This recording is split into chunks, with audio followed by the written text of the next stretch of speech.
Today I fucked up by overestimating my tolerance to weed by a long shot. Too long didn't read, I took too many edibles, tripped out. Obligatory, it was yesterday yada yada yada. So to start off I would like to say that I smoke weed about 3 to 4 times a week. I smoke maybe a gram, or more with friends. I have never smoked so much that I lost control of myself, or couldn't function. I have never thrown up from smoking too much, so I would like to consider myself a heavyweight. However, I had never tried edibles. I decided to make some at home, because I like cooking, and I decided to make an omelette with canna butter. The recipe said around 4 grams of high THC concentrated grams of weed. I grow my own, and pride myself on a cannabis plant with high THC content, but 4 grams for 1 whole cup of butter and half a cup of water. That seemed absurd, and I was eating a friend, so I used 4 grams for 1/4 cup of butter and 1/4 cup of water, thinking I will just be careful with dosing. I invited as in one, friend over, let's call him Jason, and we made the omelette. I added about 2 tablespoons of the canna butter, blended and cooked for a long amount of time I might add, or approximately half into the actual egg mixture, 4 eggs and a couple tablespoons of sour cream some spices. I then added a very little bit to melt on the pan, but I thought it couldn't hurt so I added more.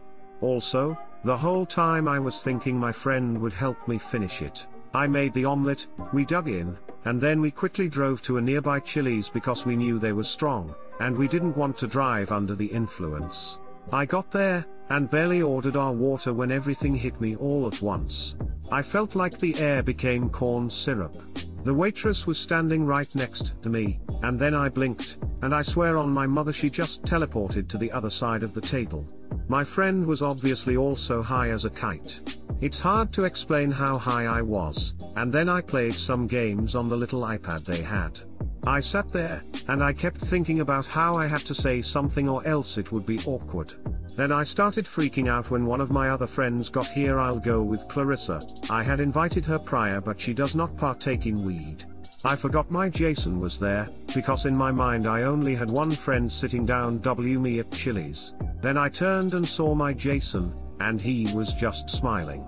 He said he felt like there were hooks in his cheeks holding his smile up, but it felt good. I asked Clarissa whether or not she felt as if the service was taking forever, but she told me she just sat down. I felt like she was gaslighting me, because I could have sworn we were there for like a couple hours. I said I needed to take a piss, so I started walking to the bathrooms. That is when I walked into the girls' restroom. Luckily nobody was there, but I was so confused until I realized it was the women's restroom due to the lack of urinals. After washing my hands in what felt like water so hot it was freezing cold, I went back to my table. As I sat down, both of my friends were gone. I thought, in my state, they had somehow gotten lost at the table. I honestly don't know how, but I distinctly remember thinking that I had to find them or else they would be lost forever. I found my way back to our car, and they were in there. I started knocking and telling them to let me in, but for some reason they wouldn't. Sick of their shit, I started slamming, saying, "If you fuckers don't let me in, I will break this glass." Then, to my intense horror, I realized this was in fact not our car, but somebody else's. I went back inside and sat down. My friends were there. They said they just watched me walk up to the table, say, "I gotta find them," and then walk outside. I can confidently say I was high even the next morning, which freaked me out even more. Safe to say I will follow recipes to the T from now on. Edit, now I'm kinda mad I used my throwaway account for this. Edit, I get it, I'm not a heavyweight, hence my overestimation by a long shot. This has turned into a dick length contest. You think you're a heavyweight? I smoke 2 ounces a week, or, you think you're a heavyweight? You are fucking stupid, you small child, little dick, cunt. I smoke an 1/8 a day, and smoke wax constantly, you fucking pussy. I also fucked your girlfriend. Like Jesus, calm down. Edit, many people doubt this story due to me not describing how I made the canna butter. All I can say is that this is the story of how I fucked up, not how I made canna butter. If you must know, yes, I decarbed it, 55 minutes at 220, in between foil on a baking pan, then blended, and cooked it in a pan till it browned, dark brown close to a burnt smell, but not.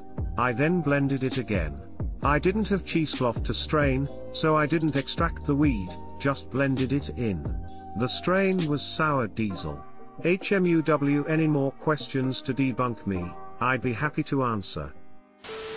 The fact that you call your friend my Jason is hilarious and adorable. This is my Jason, there are many other Jasons like him but this one is mine.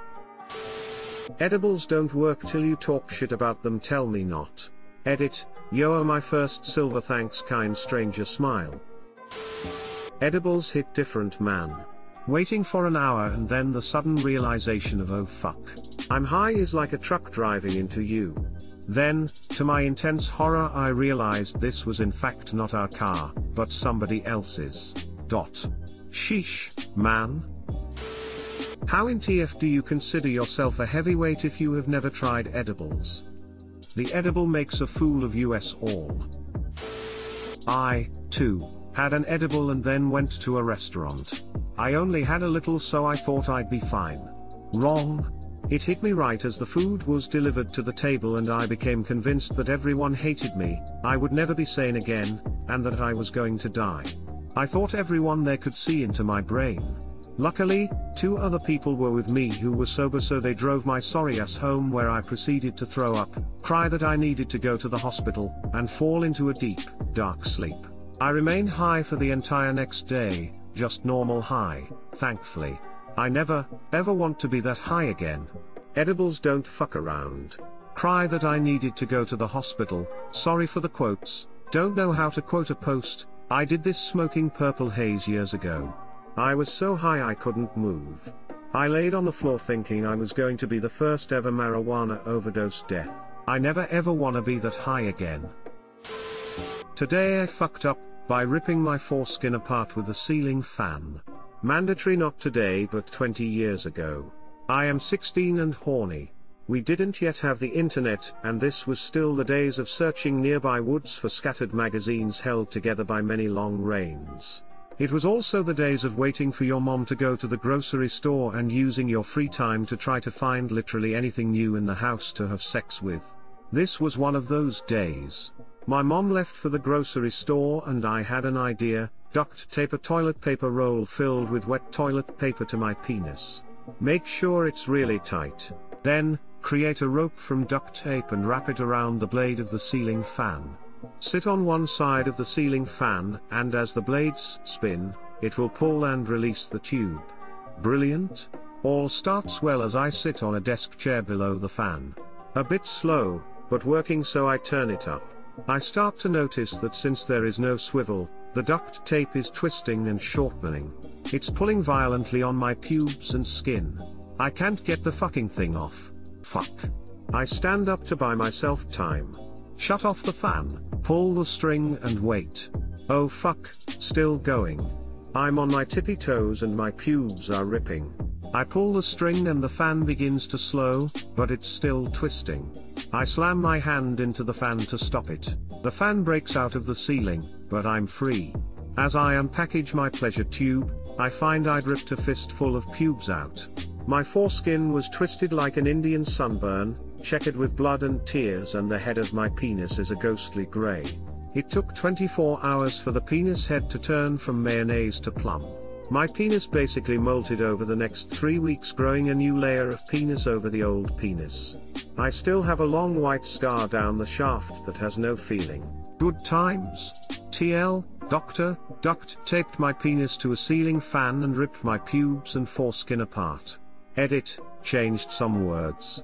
Edit, I want to be clear how this was supposed to work. I am sitting off center of the fan on a chair with my penis taped to the edge of one fan blade. The tape is slack. As the blade moves away, the tape becomes taut and rips my dick right off. You're like a sadomasochistic MacGyver. I can't even make a directions unclear joke. You attached your dick to a ceiling fan intentionally. I mean, I tried to fuck pillows, stuffed animals, my couch. But the ceiling fan never even crossed my mind. Lol. How about a coconut, smiley face? My penis basically molted over the next 3 weeks, growing a new layer of penis over the old penis. That's when you lost your baby penis and grew your adult penis in. Edit, thanks for my first silver.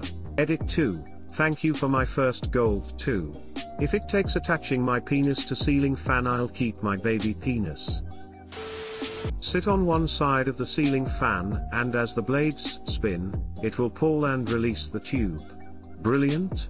Why? How? WTF did you expect to happen? I'm so confused. You have a future as an engineer, inventor and entrepreneur. If you can just fix the safety aspect of your ideas. Today I fucked up by asking my wife to initiate sex. This just happened a few days ago. I've told my wife that I wished she would initiate sex more often, and last Thursday she decided to oblige. I was sitting on the couch watching TV when she came out of the bedroom looking sexy the way she does. She grabbed my hands and pulled me up and started kissing me, taking a few steps back towards the doorway to go to the bedroom. We stopped a little and started undressing each other, and when it was my turn to get her pants off, I dropped down real quick to get them off ASAP. The next thing I felt wasn't joy in getting my wife naked, but searing pain. It turns out that I was too close to the corner of an end table. I immediately stood up and clenched my cheeks while my wife, God bless her soul, was laughing hysterically, trying to squeeze out the words, "You took off part of your butt." I ended up leaving a nice, sized chunk of skin on the corner of the table. Fortunately it missed my poop chute, but I have a nice inch or so long gouge near my butt bone. That hurts, in addition to the bruising of the buttocks from hitting the table so hard. My wife continued to be double/over laughing while I was trying to stick Kleenex in my crack to stop the bleeding. 4 days later and showers still suck, and I need to be careful when I'm sitting down. TL, doctor asked my wife to initiate sex, ended up taking off part of my butt on a table. Locked due to spam. Try again next time, folks. One night stand gone wrong. Jesus, what is your end table made of? Razor blades. Just hit the corner, hard frown. Yeah, but, did you still have sex? Yep, with Kleenex between my cheeks and all. Sounds like she misinterpreted the phrase, getting a piece of ass.